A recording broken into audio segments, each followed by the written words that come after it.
Okay, hello everybody, and welcome to the Green Screen Live. I am Mitchell Miller. And this is Tyler Frantrell. And we are live on here. I want to say one thing really quick. This is actually our first live start. This is the first time we've been on time, and it's probably been the most hectic before we've got on. So I'm really excited about that. We got our first start. I do want to throw something out there, though. We do have a sponsor for this show. And I want you to check it out. It's audible.com. So if you have time to go to Audible, it's audibletrial.com/BlazerTV. And I had it up here, but we lost it when we switched over. But I'll get it up there when we do our promo during the show. Check that out. We want to thank Audible for sponsoring this show. Getting right on with it. We got on the show this week, big time, Mr. Frantrell Forrest. I want to thank you for coming on with us. Oh, no, I want to thank you, man, for inviting me. So.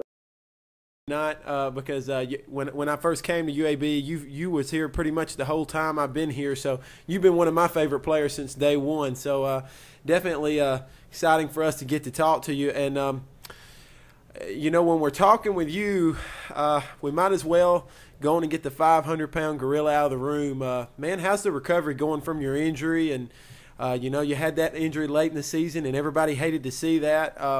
How's the recovery going, and how are you doing right now?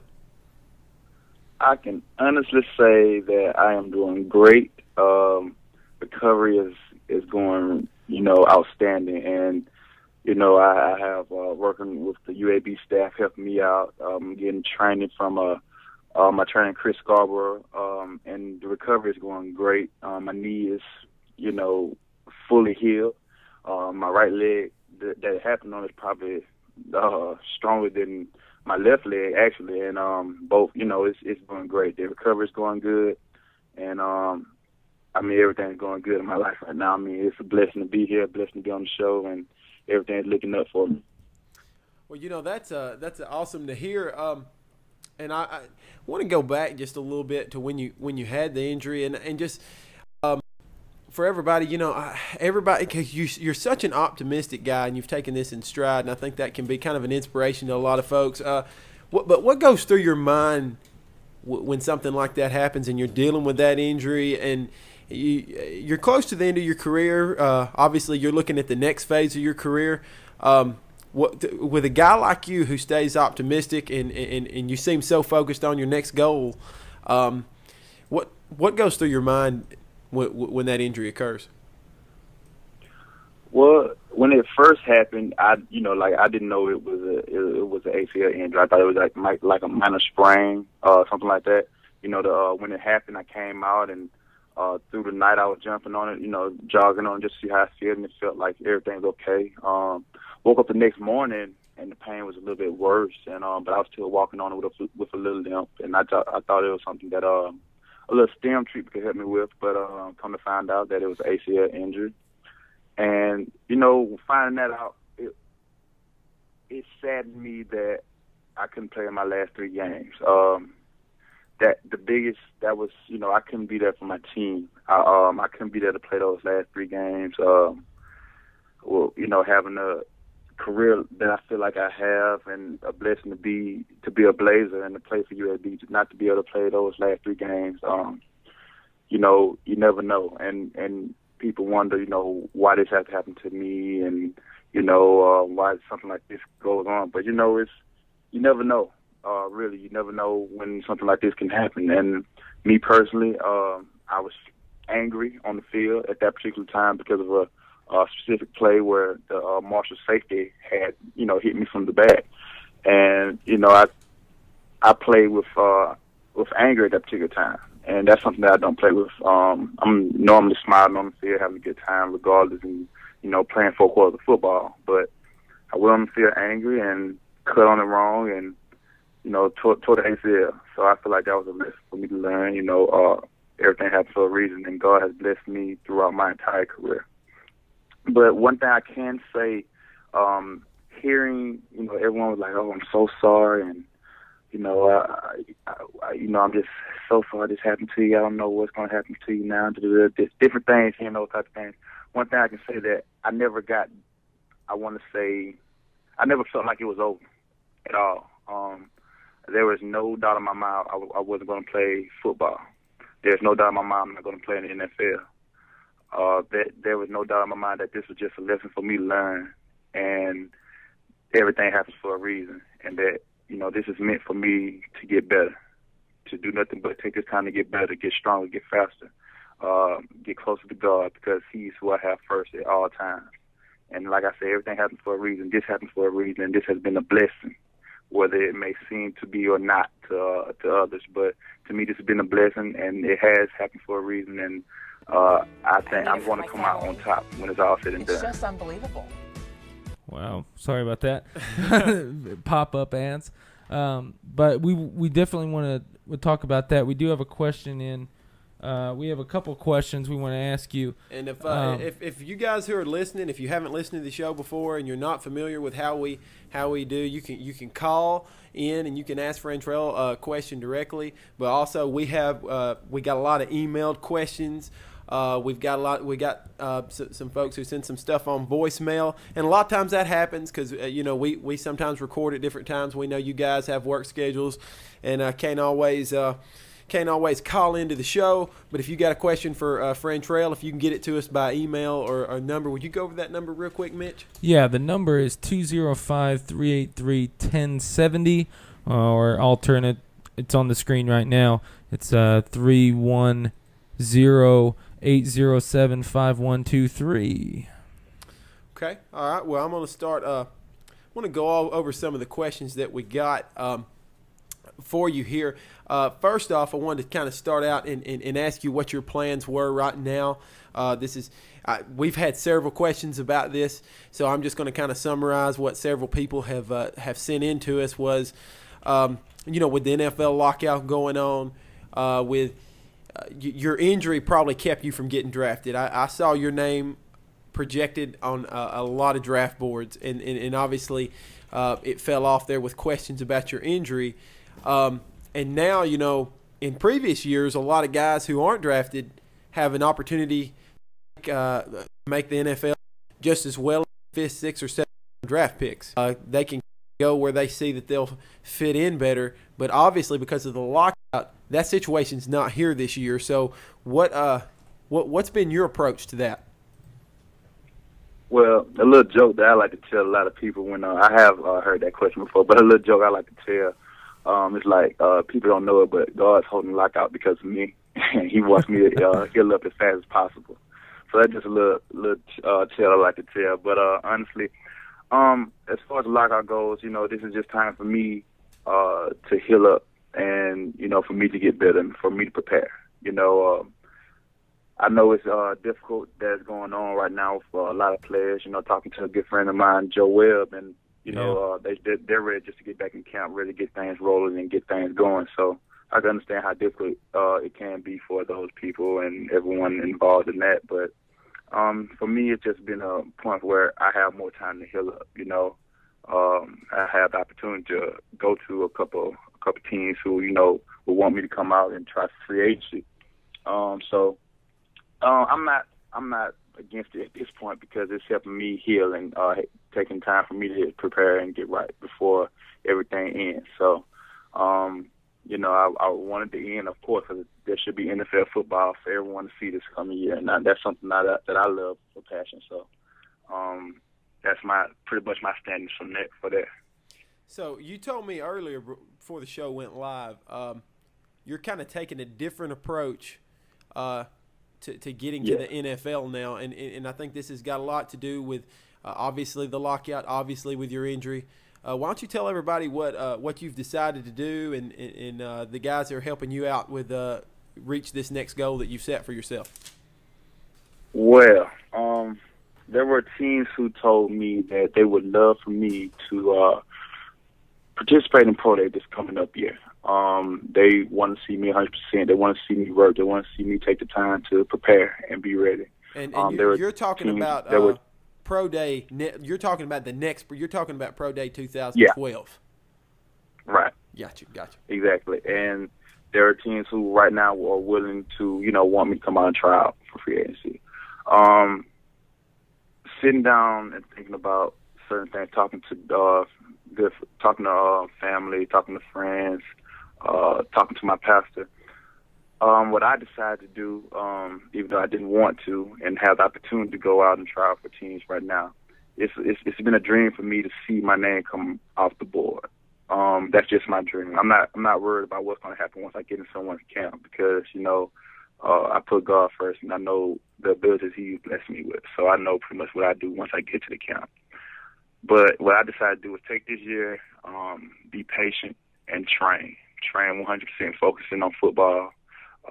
Came back this spring semester to train and to try to get my degree, and I did get my degree in psychology, which is a big blessing. It's a big lift off my shoulders, and it feels great to have that. But I'm going to take this year to train. I'm going to be around the UAB family, and I'm going to be here in Birmingham. So I'm going to train, get prepared, and be ready for pro day. Be ready to show them, that I've been thinking about football 100% the entire time. And that's my focus right now, is training, and getting right. So that's what I'm going to do, and take this time to train. Obviously. And you kind of answered another question that's been sent in. I'm going to go on and throw it out. We've got a guy writing in, and he wanted to know if the NFL didn't work out, or if it did work out, and at the point that you decide to retire and hang up the cleats, what would be next for Frantrell Forrest? I mentioned this now because you just mentioned your degree. So what would you transition into in life after football? Definitely talking to big Coach Hilton, the offense coordinator, and talking to other people. There are a lot of people who would tell you I have a good football IQ, and they would want me to get into coaching. And that's something that I would love to get into coach. I would love to stay around the football community and always in the coach. I would also like to do some type of strength work and train other players, train other people, so they can prepare and be right, for life after football, as far as I go. So what I would transition first and would think about first, which I've already thought about, is coaching. After that would be something like training. And I have, which my father works in the Department of Human Resources as a social worker for the state, and my uncle also does that for Philadelphia. I have social work opportunity. So, and I've been told to, I will make a great counselor from different people. So I have a lot of things that I have already thought about, a lot of things that I would consider. And, those are the things that are on the back burner that I feel like, they will fall through, because I did take the time to get the degree, and will take the time to get my master's after football, or, doing football if there's time. But those are the things that I'm thinking about and have thought about, And but first and foremost is reaching my goal, reaching my dream. And it's not something that, I know everyone says, not everyone's going to make the NFL, and it's not meant for everybody. There are a dime a dozen people say they're going to make it. Well, me personally, that's not nothing that's going to stop me at all. I know where I'm going, and you got to do a lot of things that you don't want to do to get to the place that you want to be. So those are the things as far as outside of football that I'm considering, and I know that would work out for me, but football is first and foremost. So you mentioned being a counselor. Could we see, like, maybe could you give I could see you giving Dr. Phil a run for his money, a pro football player turned counselor, Dr. Forrest, obviously you couldn't see your clients on Sundays. Yeah, I've been told I need to get my own TV show, and that's basically what needs to happen. My own TV show, and I can give it a nice little spin to it. So yeah, that'd be something that would be fun to consider and think about. So I've thought about that counseling thing, and thought about all the different opportunities that would bring. So yeah, I have thought about that in depth. Hey, Frantrell, we got a question in from Bryant. He asked, were there any NFL teams that you find interest in and think that maybe they have interest in you? I know you probably can't say a lot about that, but are there any that you would particularly like to play with or think you'd fit in with? Well, I probably would have answered that differently a year ago before the draft. But right now I can honestly say that I am willing to be in any one's program. especially anyone who's passing the ball 95% of the time, which most teams are. But there isn't one particular team right now that I would say, that's where I want to be. But I want to be somewhere, and I plan to be somewhere, and I feel like I'm going to be somewhere. And for the other teams that missed out on me, that's just going to be their loss, in my opinion. Okay. Have a UAB related question here for you, and this is a question that I love this question because to me it was one of the best moments in UAB football history. What was it like being a part of the team when you first beat Southern Miss for the first time? Because for UAB fans, that was a moment that I just think that will live on forever in UAB football history. It was just such a huge monkey off the fans' back. I know it was off the coaches and the players. I know you guys heard a lot about it. A matter of fact, I heard Rashad Slaughter mention when he graduated, that was his favorite moment because he remembered Southern Miss when they recruited him, told him, hey, we always beat UAB. Why would you want to go there? What was it like in the locker room when you guys – was that more than just a regular win, just finally beating those guys? Well, it was a little bit of pandemonium going on in the locker room. We were very excited, even considering that, the first time that the first win that we had against them, I wasn't able to play because of an injury. So when we won that game, it was so exciting. It was just it meant a lot to get that first victory. Even though we had on our mind winning more and thinking about, the future, but at that particular time, we enjoyed it a lot. It was pandemonium in the locker room, and it was a great and exciting feeling. Yeah, it also was to win at their home this year. That was a great feeling. The fact that I could play them this year, and I didn't get the chance to play them last year, but the fact that we won these last 2 years, it felt great. And the fact that I was able to play this year and do what I could against them, it was another great feeling. Yeah, it was just such a huge win for UAB because, when you talk about Conference USA football, year in and year out, Southern Miss is always a contender. I mean, they're always one of the teams, and for you guys, to get where you want to be and what your goals were, at some point you were going to have to go through them, and you could just tell after the games. That's both of those were two of my favorite UAB memories. This year, when Jeffrey Anderson caught that 2-point conversion, I was in my backyard with my radio playing, and I think I threw a shovel about 20 feet in the air when he caught that 2-point conversion. Scared my neighbor a little bit, but obviously an awesome moment for you guys to get that off your back and just to be a part of the first UAB team to beat those guys. And in that, I mentioned another guy and another question that's come in. This guy pretty much asked the same question about what you were doing preparing for the NFL, but he also asked, we've already covered that question. He also asked if you had talked to Jeffrey Anderson, because obviously Jeffrey has the chance to, in a lot of people's mind, to go to the NFL. Have you talked to Jeffrey? Is he preparing for the draft for free agency, or what's his mindset if you've talked to him? Well, I haven't talked to him lately, but when he's been real busy with a lot of things going on right now, but he's doing well as far as I know. But talking to him when I did, he's preparing. He's been trained. He's been working real hard. And, the thing that we all, I knew because of my knee that, there's a possibility in which it happened. I wasn't going to get drafted, which, that was, no one wants to invest money into someone who's going to come in and not able to perform. But I felt like Jeffrey was going to get drafted in the draft this year, which he didn't. And, that was one of the biggest surprises to me. And I'm pretty sure there are going to be a lot of teams who want him to come and try out for that team, which, he's going to make this team, in my opinion, because teams are going to miss out for the ones who don't get them. They're going to miss out. Absolutely. In my opinion, the only thing that Jeffrey was missing, I guess there were some tight ends who may have been 6'4", 6'5", may have been taller. May have lifted the bench a little bit more or something like that. May have ran a little bit faster, possibly. But once Jeffrey Anderson is on that field, his game speed is at the top of it. Just is as fast as any tight end on the field. His strength is just as strong as anyone on that field. And his blocking ability, hands down, I haven't seen a better blocking tight end. And I have watched a lot of different players. but he can go down as being one of the best blocking tight ends in college football. That's my opinion, and I've played with him because I know, the underdog.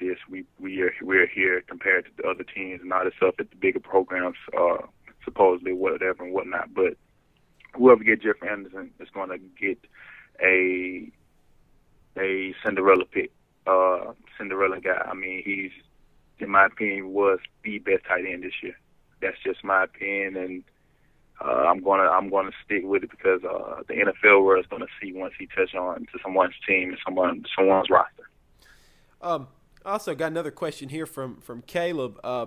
Sort of similar to the other question. It is, but he throws a different spin on it. You said you're going to be at the Pro Day next year, so with you saying that, if the Arena Football League or UFL called in the meantime, is there any chance we see you there preparing for the NFL, or are you just strictly focusing on the Pro Day? I've already had interest from CFL, UFL, and IFL interest. And yeah, so like I said, I've had contacts with from those different areas, but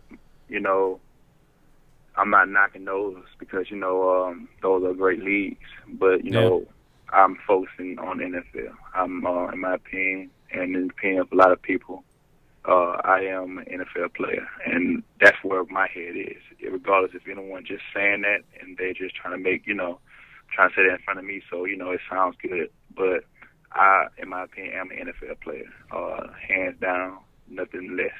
You're not going to find the argument here. That's how I feel about that. Oh, absolutely. We no argument here, and I think if anybody has watched the Blazers in the last couple of years, and even up to this last spring game, Coach Helton is a really good offensive coach. You talked about him earlier. The unit that you played for, you guys put up some big numbers, and for a couple of years, I think Joe Webb got almost all the credit for those numbers. But obviously, last year you guys still put up big numbers without him. What's it like playing for Coach Helton? What's he got going on that works so well on the offensive side of the football? Well, when you talk about Coach Helton, you're talking about one of the best coaches to ever coach. In wherever he's at, and that's he's been everywhere. He's done everything. There's nothing new he's seen because he's seen it all. He's coached some of the best, and he's coached Hall of Famers. So you're talking about one of the best coaches to ever coach, and playing under his tutelage it's been an honor to me. And he is, hands down, going to be my, just that guy. Whenever we need to play, he's going to make the right call. You want to talk about people saying that, well, why we didn't run this, why we didn't run that.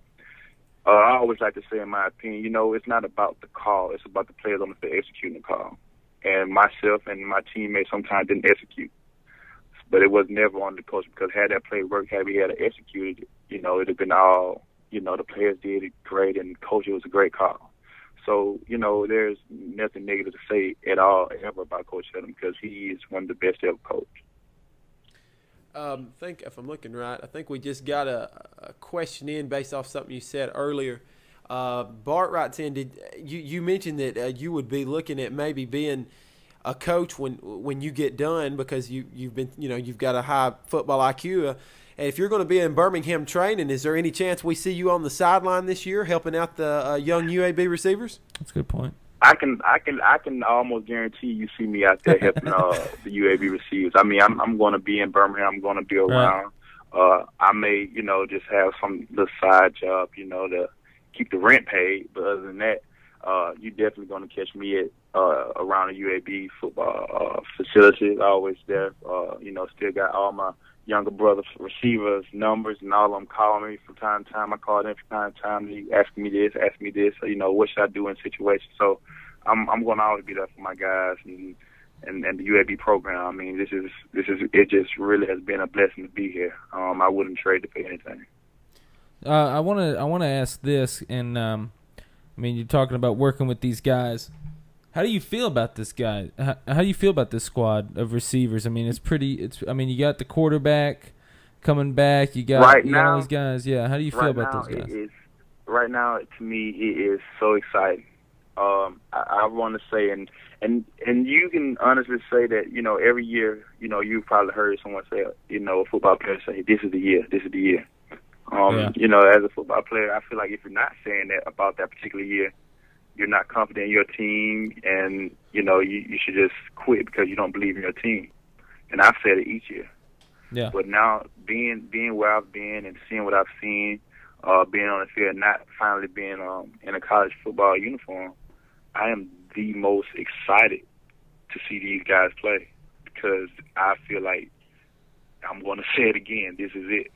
And you have every aspect of the game that should be covered now. Your defense are veterans now. Your offense are filled with young speed guys who anyone untouched the ball can take it the distance. You got the best running back in the conference and one of the best in the country, in Pat Shedd. And you have guys behind them such as Greg Franklin who can help him out. And you have one of the best quarterback, one of the best QBs, in the conference who can, pick you apart. I mean, just completely pick you apart. So every aspect of the game should be, filled, and I feel like it is filled, and I feel like they're going to put up big numbers and going to stop teams from scoring. And you're going to see UAB this year in the bowl game, and you're probably going to see them win the Conference USA. And I'm sorry, You're going to see them win Conference USA. And all right. Hey, I'm putting you on there. That's just how I feel. We got you on the record.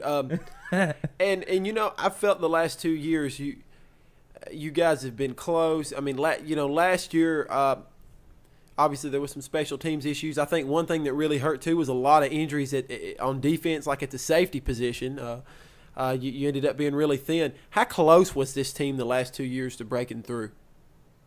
You want me to relive the past and pain, but my junior year, Joe Wells senior year, there was no doubt in my mind where we were going. I mean, man, it was. I just knew we had it. Lost some close ones, and it didn't quite make it. My senior year, I mean, we were in every single ball game up until the end. Till one little mistake happened, to one bad play happened, just something, and we were always. In my opinion, the last 2 years we have went from this program being a mile away to being inches away.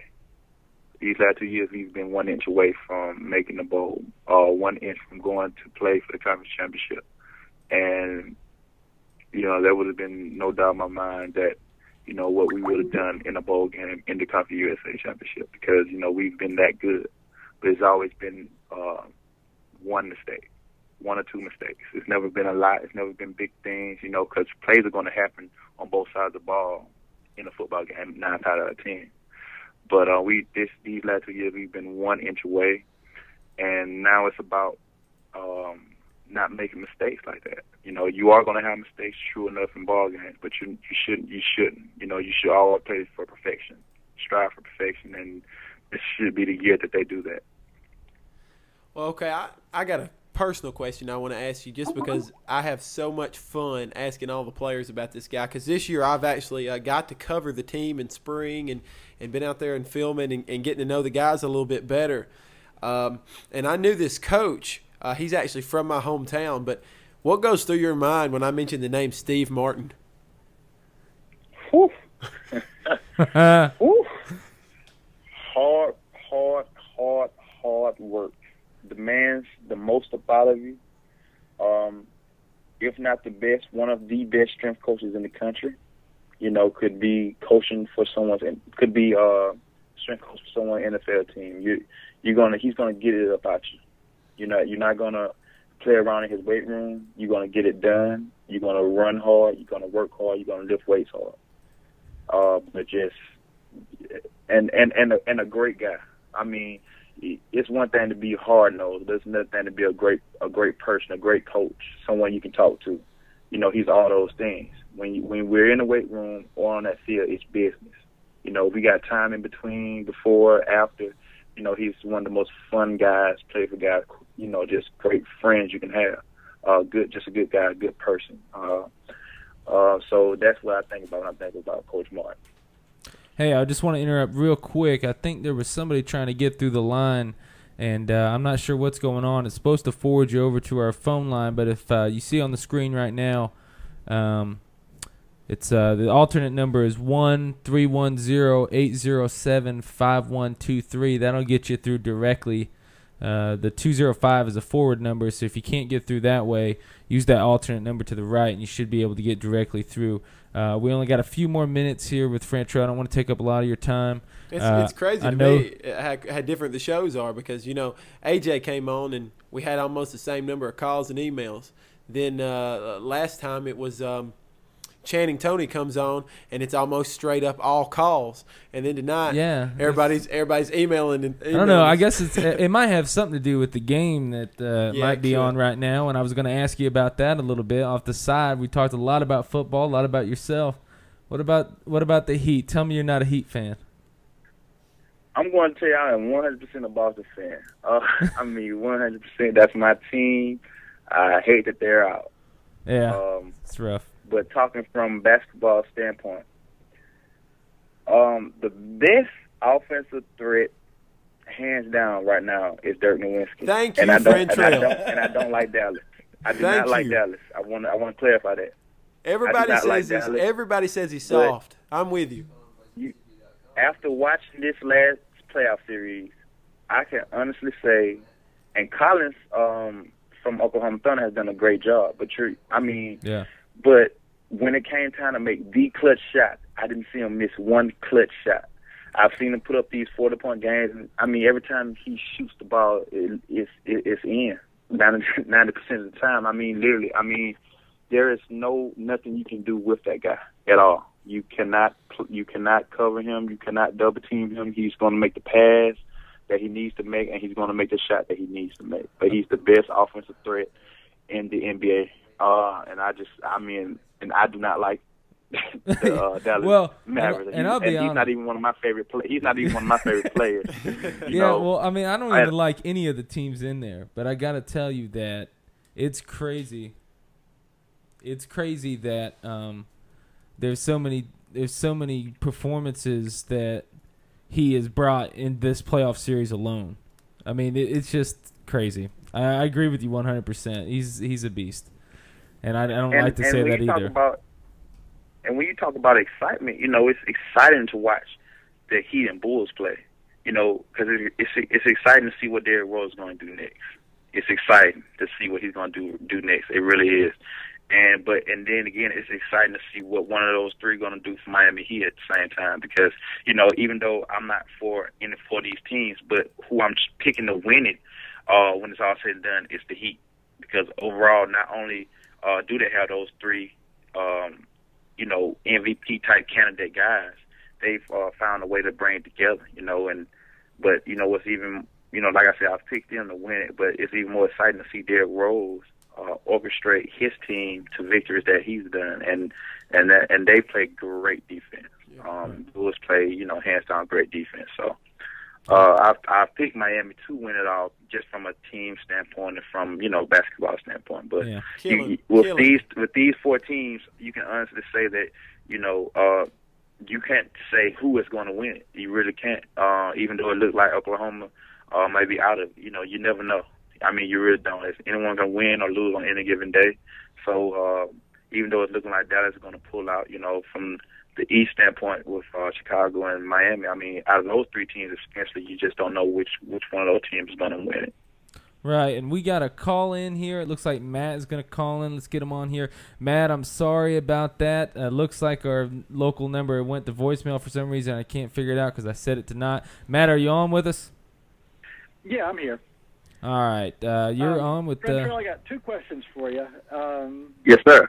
One, what do you think a on-campus stadium would do for our football program? I've been going to UAB football games for 12 years, and there have just been days where I've just hurt for the guys on the team, when we haven't had as good of a crowd as we sometimes have. And how did that affect y'all as a team while you're here? And what do you think an on-campus stadium would do for us? It'll bring out more fans. It really will. I've from being on the team, talking to different guys and different people. I've known where people didn't want to come out in that area because I guess it wasn't the best area to be. To come watch a football game and this, that, and the other. But I mean, I know that for a fact. I feel like it'll bring out more fans, more people, and especially to have a team winning. And I think it'll boost the morale of the UAB campus, UAB fans, and I think it'll be great for the UAB team to have. And my second question was, is there a team in Conference USA that you personally just hated and that you wanted to beat more than anyone else? I know for the fans it was, for the most part, Southern Miss. And that's something no one's ever going to be able to take away from y'all, that y'all were able to beat Miss Southern Miss not once but twice when no one else that you would be able to do it before. But who did you like playing against the most, and who did you just hate in conference? Oh, man. When it came down to a team that I hated the most, I guess I can say that I probably didn't like them equally. I mean, when it came down to the game, I wanted to beat them all. There wasn't any one team that I was going to play even any more extra hard for because I was giving them my all each game. So, I guess I would have loved to play Houston again. And I would have loved to play Tulsa each year. To play those are the teams, I guess, that they Southern Miss and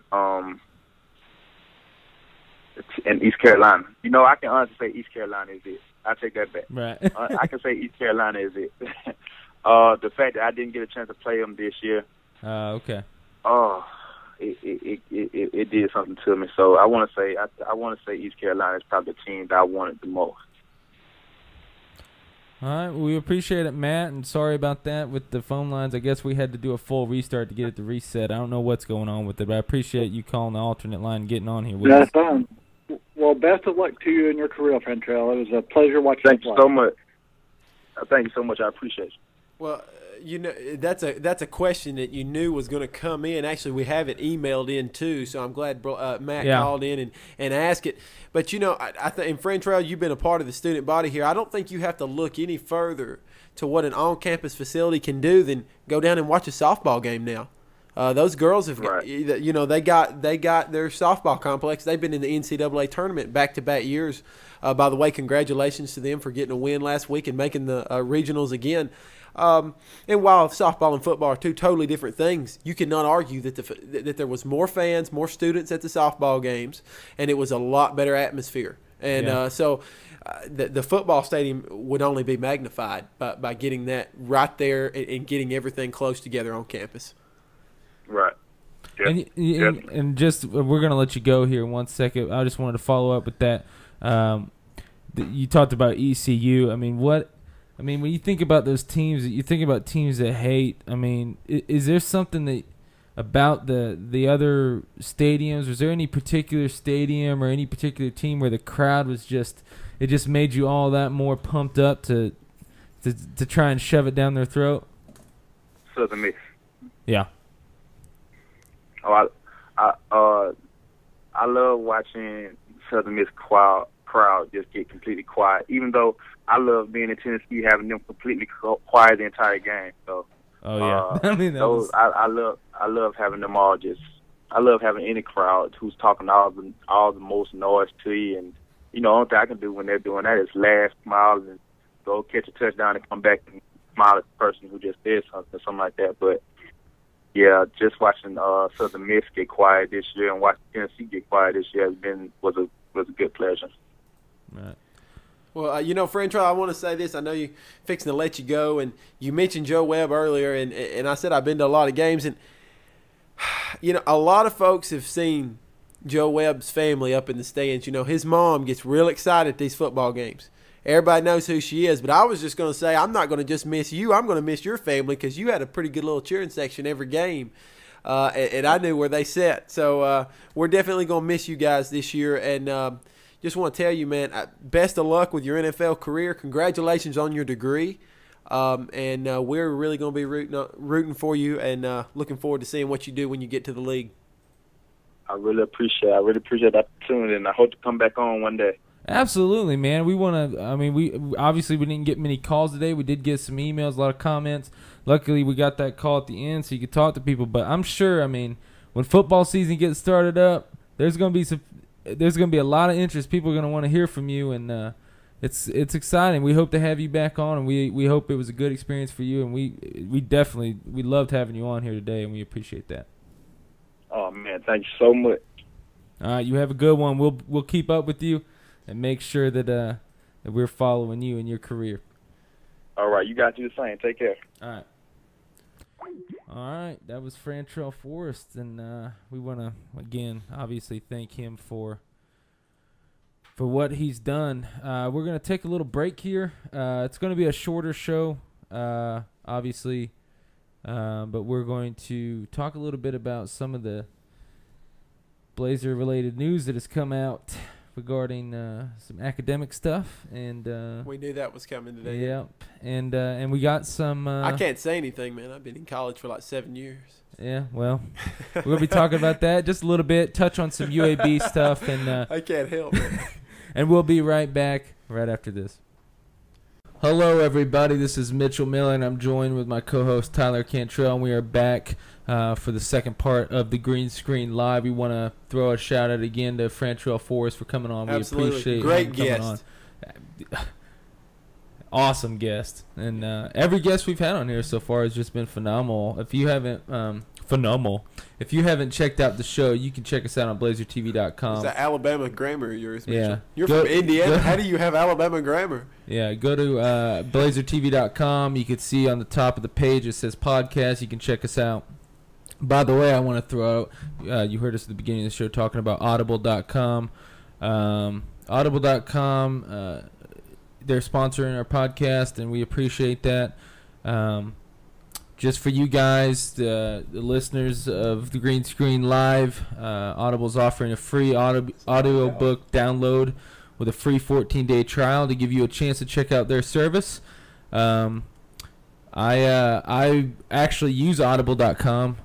I read the Conan O'Brien Late Night Wars book on Kindle, and then I switched over to Audible on the downtime. It's just really, it's a really good way to continue reading. If you read on a Kindle or in a book and you're driving a lot, you have downtime at work where you can wear headphones, it's awesome. And you can get a free book by going with their free 14-day trial. To download your free book today, you can go to audibletrial.com/BlazerTV. Again, that's audibletrial.com/BlazerTV for your free audiobook. We appreciate them for sponsoring the show, of course, and we are going to continue our conversation with some UAB-related news. We've actually got 3 brains now, not just 2 here at Blazer Right. TV for this. James Thrasher is joining us, and his brain may be bigger than mine and yours combined, Mitch. So we may be taking on a lot of information right here. Yeah, but it's full of useless information. Well, it's not we never guaranteed there was anything in it. We just said it was bigger than ours. All right, so first up, we want to talk about obviously baseball or softball. Softball made it into the tournament. 5 teams from Conference USA made it in the tournament. No doubt we'll be talking about that on Conference USA Weekly when we do that show this Sunday.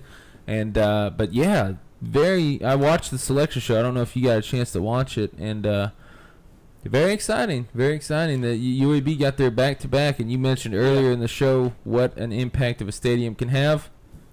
Yeah, it has that or not just really changed the culture for Coach Townsend. I know she had the program headed in the right direction before the softball complex was completed, but I mean, to go back-to-back years, and not just that, they have, obviously they have not advanced, but they have gotten a win each year. And last year they beat was it Alcorn State they beat last year? Seems like Alcorn. It was a SWAC team they beat last year in the Tuscaloosa regional. And this year, obviously, beating ACC champ Florida State was a much bigger win in the postseason. So, big win for the girls. Obviously, we wish they could have played a little bit longer, but this is a big step for them to go back-to-back years because there's going to be some softball players looking out there now, and if you want to play in the postseason, not only UAB but Conference USA looks like a pretty good destination to go to for softball right now. Oh yeah, and I mean we went to a couple softball games. I think believe it or not, I think the Blazer Blitz thing that they had at UAB with the softball, baseball going to, and both of them going to double overtime or what? Not double overtime, obviously, but just overtime and extra innings. We've got to brush off your baseball and softball knowledge, Mitch. They call it overtime too. They called it overtime. They do call it overtime. It's time that's over.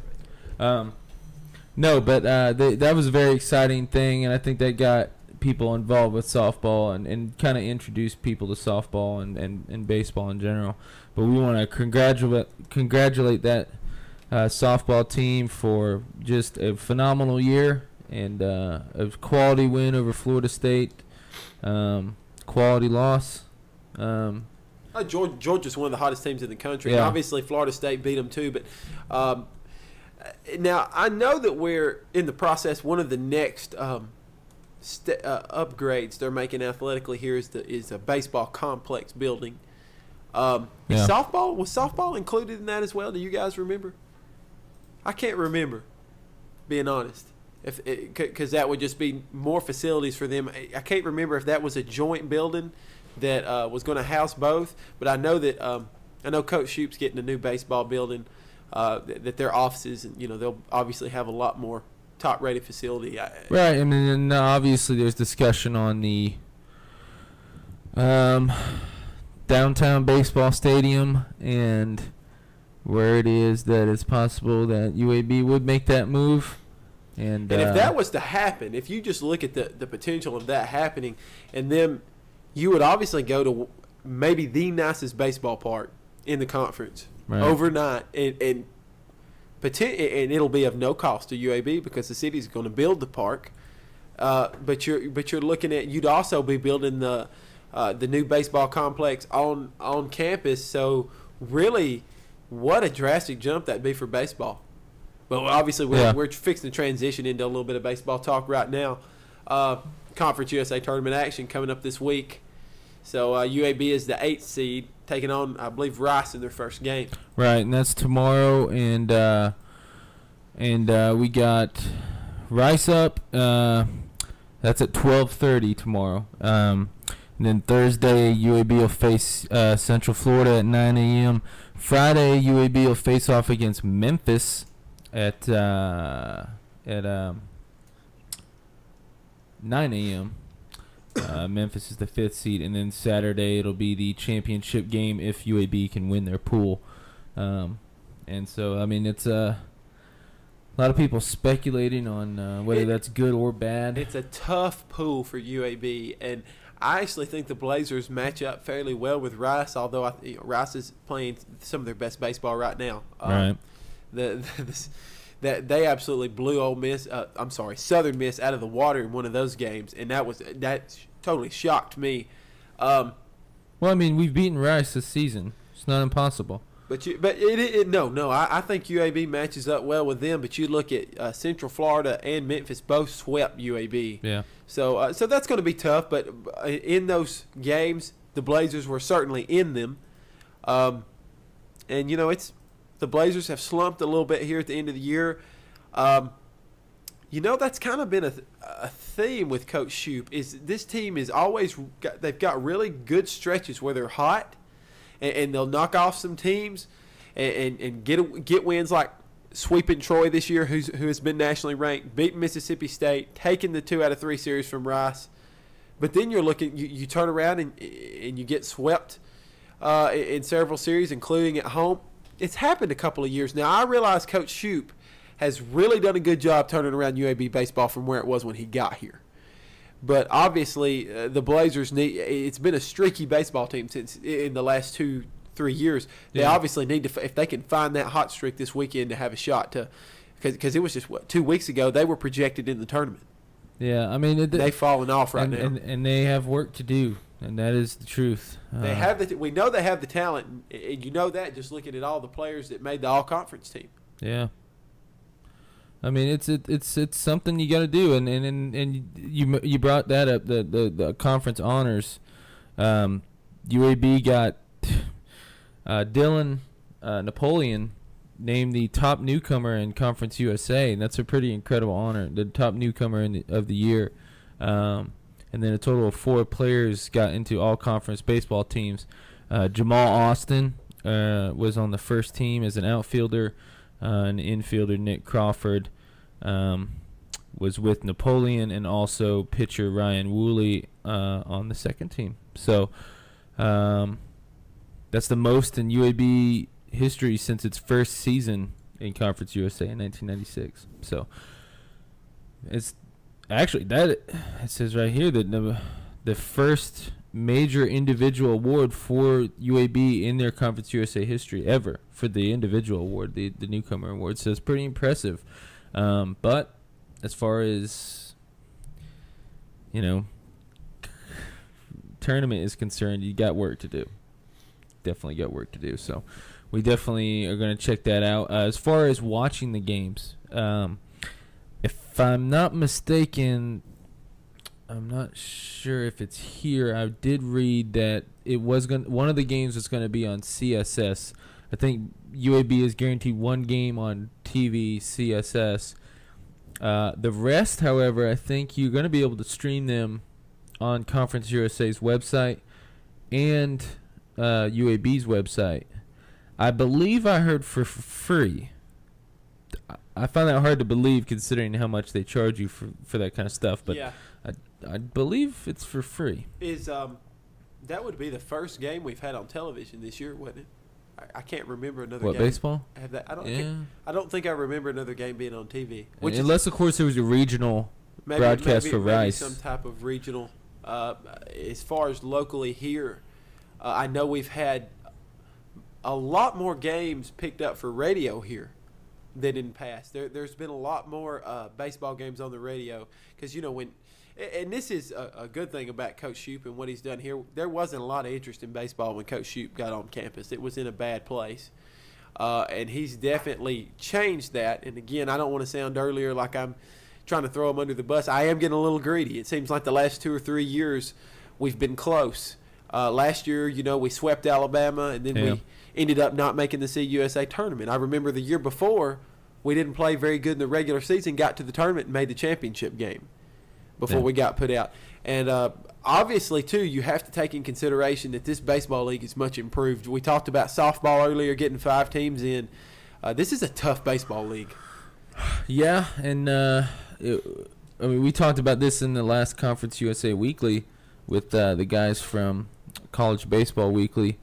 And, the CUSA, although I will say that a couple of weeks ago, Conference USA looked a lot better than it does today, I think, personally. I think there has been some separation that's come. Obviously, UAB was projected just as close as a few weeks ago to be in. And then they would have been the 5th team at that time. Yeah. Obviously, you've got Rice and Southern Miss pulling away. But now Tulane has come on here at the end. Central Florida has come on at the end. I still think you've got 4, maybe 5 Conference USA teams. And you've got to look. It depends on how. RPI matters. Yes, but it also really depends on what they can get done. It does. In the tournament is absolutely huge. You've just got some teams going in with some momentum, and you have to have a winning record, or you can't go. And I don't know that that's always been the case. I was listening to some of that today, but some of the SEC teams that a lot of people say would be in, they have a lot of work to do in their tournament, because usually the SEC tournament, which is played right down the road in Hoover, if you make the SEC tournament, you're going to regionals, and there's quite possible that that's not the case this year. Well, and the Conference USA tournament, and I think the ACC tournament as well, they're both the pod style situation, which means it's actually really good for the teams because you get to be compared to the other teams. It really helps you in the selection process. the SEC, they still do the double elimination style. So they don't necessarily do the pod deal. You don't get a chance to play as many teams. So there's a huge opportunity for Conference USA and the ACC teams to kind of make a mark, and it's exciting for Conference USA fans to have that style. They started it last year, but they only had 6 teams. So this year with the 8 teams, it's pretty exciting to have all those people. Format, and going to 6 last year, I did not like that. They've been maybe 6 for 2 years. I can't remember how long they were at 6 teams. Well, according to the Conference USA website, there's still 6 teams. Yeah. They haven't updated their. Well, going to 8, I think I just think this is the right setting. Yeah. You obviously hate it for number 9. Yeah, well, that's just the number of baseball teams you have. I mean, at some point, if you're Britton Banowski and you've got a league that is really improving, does it cross your mind that maybe you should go to UTEP, maybe you should go to SMU and go to Tulsa, which by the way are pretty large universities, and have pretty good sport. Those universities but you have some all money. Kinds of Title IX issues. That's dealing true. With all That's this stuff. true. It's a lot of money involved. But is baseball the sport that you don't want them to have? I'm just asking because if you think about it, obviously what are the 2 most marketable sports in college? It's football, then basketball. Yeah. Baseball is much more marketable now than it was 5 years ago. It's college baseball. Yeah, that's what I'm talking about. And for that matter, softball. There's a lot more games on TV. Much as people hate on ESPN, and granted, I won't stop you because the worldwide leader in sport. They actually have done wonders with softball. Yeah. Their softball coverage has put softball on the map. I still think, as far as national perception goes, it's right under the Little League World Series. Yeah. And I'm being completely honest here. I mean, I don't mean that as a that's a huge. I mean, Little League World Series is a big time deal. For the life of me, I don't know why. I can't stop watching it when it comes on. I'm glad that somebody can watch it because I would really rather go to my bathtub and spray the foaming bubbles and just watch until they're gone than I would watch the Little League baseball. I'm sorry. That's about the most feminine. I don't want to do it. I just know that those little foaming bubbles, they stick on there for a while. I would rather watch that than watch the Little League baseball because I don't even. What was it? The kid a few years ago that was like 20 and he was pitching. I mean, right. Well, he I'm was just 14, saying, but I know, but still, I'm just saying. 14. That's just that had nothing to do with Blazers. I'm sorry. I'm just throwing it out there. I have no interest in watching that. I would much rather watch college baseball or softball. I have an interest in that. Yeah. But little kids playing baseball, I'll go to the local ballpark and cheer for some of the kids I know rather than watch these. And that's part of, and just talking about Blazer TV's plan. Oh gosh, we're covering the Little League. Are we covering Little League games? No. Not yet. Not yet. We're here with 12-year-old pitcher. Yeah, I'm 12. LittleBlazerTV.com is what it's going to be. Oh, sorry. No. But in talking about BlazerTV.com's coverage, we definitely did want to go into more softball and baseball stuff. Absolutely. So we did kind of do some stuff towards the end of the year. We've just been trying to we don't have the staff to do it, to be honest. And even some of the some of the girls cross country, yeah, they sent me a message, and they were like, "Why don't you have any of our stuff on there?" And I was like, "Well, yeah, why don't you, Mitch?" Yeah, it's a good question. It's just difficult for. It may have been track, but it was one of them, probably both. I mean, they a lot of them double, but. It's hard to say, I'm sorry we're not covering your stuff, but we definitely try to do more than other outlets do, and we just don't have the staff that other people do, and that's something we want to go into is the baseball and softball. But I will say this, the softball, I had good experience with softball on that Blazer Blitz. the baseball facilities leave much to be desired Which obviously, for a media outlet and for a fan perspective. it could be very different very soon. Yes. I'm just saying, and that's not the reason we're not covering it. I'm just saying that. Yeah, sure. I understand With what you're the saying. softball facility right next door, and those girls needed that. I mean, I went to No games doubt. at George Ward, and there was an excellent article. I read this article. You know what I'm talking Yeah, about? I do. I Was know it in the exactly. Birmingham News? Yeah. Talking about the story. She described the story of how bad it was to be at George Ward Park, having to go and unlock at 3 a.m, and she couldn't go unless No, she couldn't unless Yeah, there was she couldn't police. go She had to unless- have the police. Yeah, the police escort her to George Ward. I mean, you read that story. It It's was a incredible. great But story. seeing that facility right next to the baseball facility really brings out the sores in the baseball baseball complex. And it's rough because, I mean, you got all the cameras sitting down in there. The crowd's all bunched out. Everybody's trying to find a seat. I mean, there was a good attendance as far as I could tell for what it is, but better, it's and uncomfortable. It's not for people good. If you look at attendance numbers for Conference USA, we don't even have the seating capabilities to compete That's what I'm saying. with, and with it comes up a most lot. of the conference schools. But Yeah. again, if you when I got here, I'm just going to say this. For UAB Athletics, I got here at a bad time. I mean, I got here at a bad time. Mike Anderson had just left. Obviously, Mike Davis, the transition year, wasn't the best. Myself as well. It wasn't the best. Baseball was not performing at all. You could go out there and there was 7 or 8 people. I mean, there was basically parents. I remember going out there. And obviously, football, the first couple years under Neil Callaway, extremely thin football team. I believe they had more managers on the sidelines than backups. Obviously UAB Athletics in the last 3 years have come a long way, and baseball attendance is one of them. There's not a lot of room to move at some of those games now. They've had a lot more people come up, but you still need the bigger facility if you're going to push it any further. So I think you sort of mentioned this a few minutes ago with the talk of the downtown baseball field stadium being built. Do you think the Blazers would play their games there? Absolutely. There's no doubt in my mind. And I think it's a major possibility. The only question I think, and this is just from me, and I'm not going to say anything because I don't have confirmation of anything. To me, the question is it going to be built still or not? Once that's a definite, there's no doubt in my mind that UAB will be playing in that facility. And that's not just my opinion.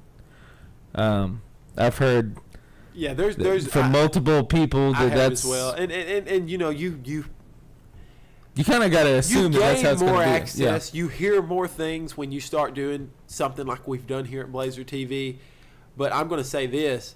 I've heard this from people who I would have heard before we even started this. Right. I really think it's possible that UAB ends up there. But I am with you 100%. And the city of Birmingham, I think it's better than it was. I think it has better leadership now than it has in the past. But I need to see groundbreaking. I need to see it. And As I know that there's still, a lot of people are always saying it takes time to do these projects. I think you have to realize that. There's a lot of red tape to go through. I know they're still buying. I believe they're still buying. Yeah, land. they have to buy. Yeah, the buildings need to be. Well, you just need to recognize the history of Birmingham and the things that have been let go the last 20 and 30 years. Now we're talking about positive steps forward. A baseball stadium in the downtown is a huge positive step.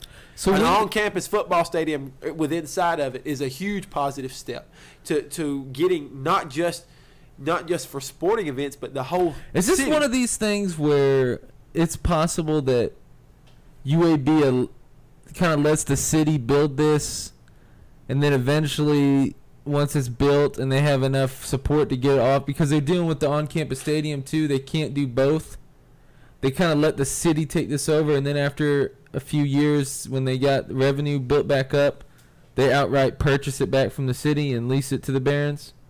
No, I can't see that happening. Because it's on campus. I mean, that's going to be on campus eventually. I mean, it's going with the campus, with the fact that the football stadium is going to be right there, and you're gonna already have UAB playing there. If that's the situation, which is probably going to happen, would they not try and eventually purchase that facility? No. I don't think so. If anything, and I don't think this would happen. It could be a joint venture between the school and the city of Birmingham, but I think it's going to be 100% owned by the city of Birmingham. But I think they'll build the stadium to be more of a multi-purpose facility to not just feature the baseball team for the Barons, but go and throw in there, like have it sort of set up for concerts and that sort of thing, to be in that area, to sort of create that, to sort of, I don't know, cultivate that entertainment district for that area. Well, that's true. I have to say with James. Okay, I kind of agree with that. I don't know how viable that's going to be because, and I'm not going to say anything else, okay? Because don't destroy my stuff. Again, being a media outlet, information comes in and out. Throw the information out. Information constantly changes. From what I have heard, be that good journalist. Throw that information out. It's not even that juicy, guys. From what I've heard from the start of the stadium proposition all the way until as recently as last week, okay, the stadium will be built for a multi-purpose functionality. So I don't see the use of the baseball once that stadium's built. It's obviously going to be much better for concerts and stuff like that. Are you saying the football stadium? Yeah. So basically, what you're saying is the football stadium would go for the multi-functionality and have other features. I can see that. But I think the question you pose is relevant. Would UAB try to purchase that baseball stadium? But what really makes me say no, that it wouldn't happen, is the city has also invested a lot of money in Railroad Park, and they're going to be beside each other. I understand that. You also have there's no way this baseball stadium would be hitting ground if it wasn't for the fact that there was a possible football stadium coming next door. I think all this. It's a perfect storm. Together. It's coming together. I think Garrison and Bell have and you know, I'm not one to throw. I'm trying to think of how I want to word this. I'm not conspiracy theories. No, not at all. I'm not one to say give politicians their due. I guess I don't really like to enter the political arena. I have my views, and I wasn't thrilled when William Bell got the mayor of Birmingham, but I believe he has been one of the most pro UAB mayors that we've had in quite some time. It's not hard to do. It's not hard to do, but somebody had to do it. Somebody had to do it, and you know. Well, eventually William you have Bell, to, because the city of Birmingham and the county's going bankrupt, and UAB's not. This is true, but William Bell said that Birmingham is just basically a. I know what he said. I also know the politicians say suburb a lot of UAB now, and. And he can't say that. You know, he could make a lot of people angry on the flip side by saying that, but he knew that the power lies with UAB. Now, he's going there. I mean, come on, guys. Larry Langford wore a lot of suits. That's why he's in jail. But none of them were green. Okay? I don't think he ever had a blazer coat on. To believe it or not, I bet I could find video of him wearing a very bad pea-colored suit. On the topic of suits, one of the stores that he frequented quite often, Reman's in downtown Birmingham, has just moved. So obviously, with Langford being in jail, Reman's just could not sustain the business in downtown Birmingham anymore. Yeah, well. And also, since both you guys have too much integrity, I'll be the one to start the rumor. The city of Birmingham and the university will combine the downtown baseball stadium and the on-campus football stadium into one massive stadium. Not going to happen. It's going to be that's not going to happen. It's going to be a domed arena, able to Speaking of Larry Langford. Also, so for the deal to go through, the school has to change their mascot from a dragon to a beluga whale.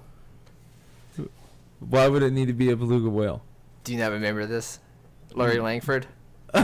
No, I don't remember that. What are you talking about? I have no idea what the beluga whale is. He was going to build the aquarium, and he's going to have beluga whales. Oh, yeah, I remember. Okay. I mean, well, speaking of Larry Langford, it would make more sense if we had two separate facilities, because when the Olympics come in 2020, we're going to need as many facilities as we can that's already have. gone. We're gonna have to go for another push. 2024. No. Yeah, Yeah, you can still bid on the 2020 games, can't you? Did it get taken? Well, it's probably gotten whittled down by now. Anyway, point is, we need this baseball thing to happen. I don't know how viable it's going to be. You know that the SEC locked down the SEC Hoover locked down the SEC baseball championship there for another 5 years. Which a lot I of think people is a are good saying thing for the city. It's good for the city. But Hoover has said all along that, hey, if the Barons leave, we got to find something to be here. We're going to keep using it. And Good for them. I hope they keep the SEC baseball tournament. I'm not an SEC fan, but I definitely am for the city of Birmingham and the metro area getting events that generate dollars. And I just wanted to throw this out too. Another huge plus to having the softball complex is next year the Conference USA softball tournament is going to be right here in Birmingham at the UAB softball complex. So that's going to be an event we can all attend, and I'm really excited about that. And you mentioned doing some more softball coverage. I guess I can break this. I'm planning on the next 2 weeks to try to get an interview with Coach Townsend to talk with her about this season, about what's coming back next year, and kind of really start setting the foundation for what that tournament's going to mean to this program. There's no doubt finally hosting the Conference USA tournament is going to be an absolutely huge event for UAB softball. And it's going to be a huge event for UAB, not just for UAB softball. It's going to be great for the entire college to have that event. So when is the kind of the peak going to hit, you think, year-wise? When do you think it's finally going to be like, wow, okay, UAB's arrived? As far as athletics facilities, does there need to be significant upgrades to Bartow for that to happen? I mean, once we get this football stadium, aren't they getting new? They're updating.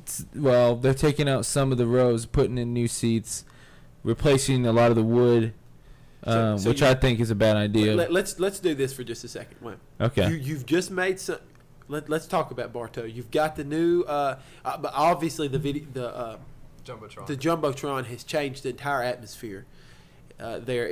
Some would argue for the worse in some situations. Kiss cam. Maybe in some situations, but overall, it's great to have it there. Secondly, you have the new softball complex.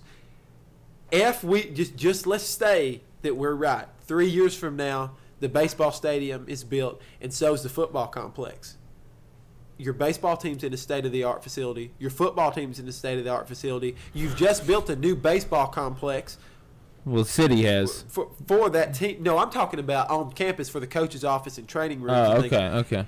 It wasn't long ago that we renovated we're gonna get in there. We gotta get in there. I absolutely hate because nobody knows about that. Everybody knows talks about that. smack about our football facilities. Have not seen. You've been in there, right? Yes, I've been in there. They have not seen the weight room and the training facility that we have, which is state of the art. So you talk about all those things. And I've also heard about there is talk about putting a track for the track team, and that would be in the near that's future. something that was, and maybe even get updating West Campus Field. So you could be looking at 3 to 5 years having everything completely top of the line. So what are we looking at? What date are we looking at? You saying 2016 by the time we play Ole Miss, or 2024, whenever that happens, when 2016, which, that news story that's come out reported from Mississippi is that UAB changed the date. Oh. You didn't read that? I read that. I don't believe that. I don't believe it either, but that's a report coming out of there is saying, hey, and it's from an Ole Miss beat writer, so I don't trust it. But so, are you trying to allude to the fact that, hey, maybe we changed it because we want to open that? That's what game they were saying. In the new stadium? They were saying they changed the game. They changed it to 2016 because they wanted to move the game. UAB wanted to move the game, I think the stadium will be built before 2016. But also, I think they realize it's going to be hard to schedule SEC teams to come to a new stadium. They can take over Legion Field. Okay, that may happen this year when Mississippi State comes. They won't take over. There'll be more UAB fans. But Mississippi State's going to bring a lot of fans when they come to Legion Field this year, and it is good for UAB. They're going to get a good ticket day. It's going to help pay expenses. I still think that, How many Auburn fans come out to root against Mississippi State in Birmingham? Do they come out to root against? They will after the Cam Newton thing, won't they? I mean, Probably, just any opportunity, because there are many Auburn fans won't even have a chance to go to an Auburn game or a Mississippi State game, but would they come and root against Mississippi State for out in the Cam Newton stuff? Sure. There might be a lot of people there. That's a good point. The last time they brought in 40,000 people, I mean, the crowd was 40,000 upwards for the Mississippi State game. It was a record, right? Yeah. So you may break if UAB gets hot and Mississippi State continues their upward trend that they started last year with Dan Mullen, you could easily break the attendance record this year. Yeah, you could easily break the attendance record. And listen, again, not hard. This is something totally off the wall too. But if there's no NFL football, you may end up with a lot more people. Well, that's coming something out to else. college And we're games gonna we're gonna talk about that on CUSA Weekly. But I want to bring up a little bit here the possibility if there's no NFL football, if it really gets that far. Fox has put in a thing there saying that in the Fox contract, it's possible we can move your games to Sundays to make up for the. So, I mean, a lot of people are saying, CUSA might be a 1 o'clock game. No, I think what happened is there 4 o'clock game. Is Banowski. If Banowski handled this the way I think he should have, he basically said, okay, so we're guaranteed a game on Thursday and Saturdays right now, somewhere on a cable network. And Banowski said, look, if you want to schedule another game on a Sunday, if there's no NFL, we're still getting the Thursday, Saturday games. We'll just get another national TV game, and potentially you could have half your league on national TV every week. Yeah. That would make perfect sense for the league. Would that be bad? No, would that be bad for? I mean, it wouldn't be bad for the conference because of TV exposure. Not. Would it be bad for people going to the games? I mean, again, this is a Conference USA weekly discussion. Not in the short term. But UAB, for instance, a lot of people at UAB being in the Bible Belt, there's a lot of people that complain about Wednesday night basketball games. I would much rather. And we may not even have Wednesday night basketball games this year. They could be moved with the new TV deal. They may move it to Thursday, Saturdays.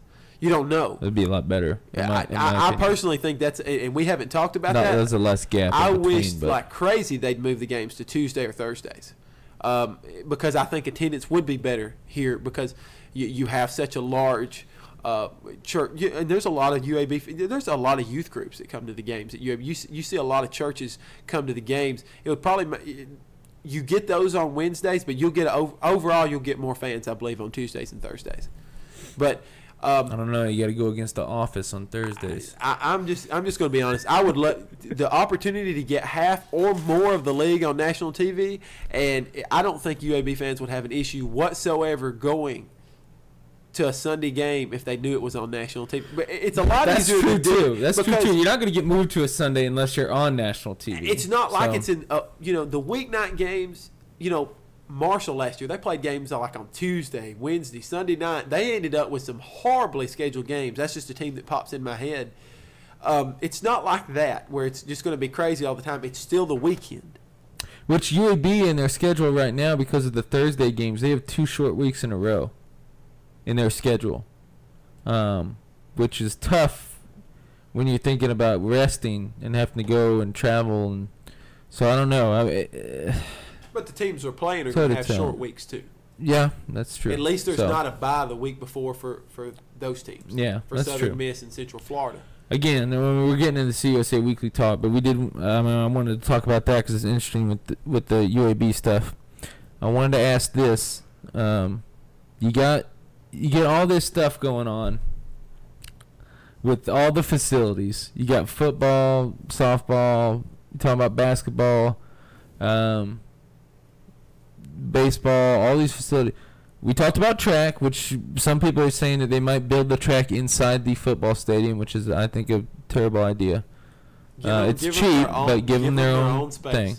But what about soccer, man? West Campus Field needs some renovation. I mean, that's pretty rough. There's no doubt. There's no doubt it needs. I mean, they're hosting the NCAA Final Four, and they got to do it in Hoover. because there's no soccer facility. UAB is the host for the NCAA tournament. Well, would the on-campus stadium serve that purpose, or? I mean, not now, because we're going to get it this next year when we have it done. Well, I mean, but in the future, would you want the soccer team to be playing on the football field, or what do you think about that? I mean, you're going to be running over. A lot of times they're at the same time. Soccer games are at the same time as football. Well, I mean, I'm going to be honest. Like, I would be much more. I think the track team needs their own facility, separate from the football stadium, because you have a lot of equipment and things that you need set up permanently. I was in track in high school. You talk about some of the things that they have, and if we expanded our track program, that you'd probably have more of those things. You want that stuff set up permanently, and you want to be set up to host track meets and make money, do those things. I would be much more comfortable if the football complex served with the soccer teams. I could see that. And they could if like I'm saying, it's going to overrun though. Well, but you could still use West Campus Field for practice. But they're going to have games at the same time. But you can schedule around that. I mean, you can schedule around that. I mean, you can schedule. You can. If UAB stops doing, 1 o'clock in the afternoon games, you can. You can figure out when to have those games. And UAB's never going to host more than 6. Does the on-campus stadium going to help us get more prime 7 o'clock at night games? I mean, that's when people come out. Has it helped Central Florida? I don't know. Have you not? Central Florida gets a lot of home TV games. Oh, I know about TV, but TV has nothing to do with it. I'm talking about home attendance. Yes. A lot of it's home attendance. I'm gonna answer that question. Yes. James, will you answer that question? Yes. Oh, I understand, but I mean, a lot of times more students are going to come to the game. Ticket sales are you can still get TV games at 4 in the afternoon and 11 in the morning. Sure. I'm just saying. I'm not worried about the TV deals. I'm talking about when there's no TV. Is UAB finally going to be able to say we're having a 7 o'clock game? Because right now it's almost like, we don't want to go up against other colleges. On a Thursday night or Saturday? Saturday. We don't want to go up against the other people. We're basically a tailgate for the other college football viewing. Because people are like, come out before, you'll be out by 4 o'clock. You can go watch the other college football games. I mean we're finally going to... That's a completely different and separate issue from attendance-wise from having the on-campus stadium versus competing against other schools. Now, I'm saying, will the campus stadium help you compete against other schools? Yeah, it's going to help. It's going to help a lot for that specific reason. Maybe not. Not yet, anyway. But I think down the road, with the on-campus stadium, the team's going to be more competitive. So that's going to allow the school to slowly build that fan base where they can't schedule that game against the Iron Bowl if they had to. Right. I mean, they're never going to do that. That's complete hyperbole. What are you talking about, James? I wasn't even going to go that far. I didn't say how far in the future. I just said in the future. In the year 3000. No. So, I mean, we got to go. We've been spending a lot of time. James, thank you for coming on and offering your support. Boys, why are we talking about the on-campus? We need to be talking about the dome. We need to be talking about the dome, guys. We need to talk about the Olympics. We got Fair Park. We got Fair Park right over here. We're going to be having games out there. We're going to have Region Park. Oh, yeah. We're going to have soccer here. And we've already had Olympic soccer here in Birmingham. We're going to bring it back. It's going to be back. I tell you, I'm going to get me a new suit for every day of the Olympics. I'm going to have one on it. I'm going to have it on at the opening ceremony. Muhammad Ali, he's going to light the fire again like he did in Atlanta, right here in Birmingham. It's going to be great. They're going to fly into Shuttlesworth International Airport. We're not going to have room for nobody to park because we're having the Olympics. It's coming to Birmingham. No, you're not going to have any room for anybody to park because UAB is going to have class. You know what? I promise you this. Listen, this is a promise.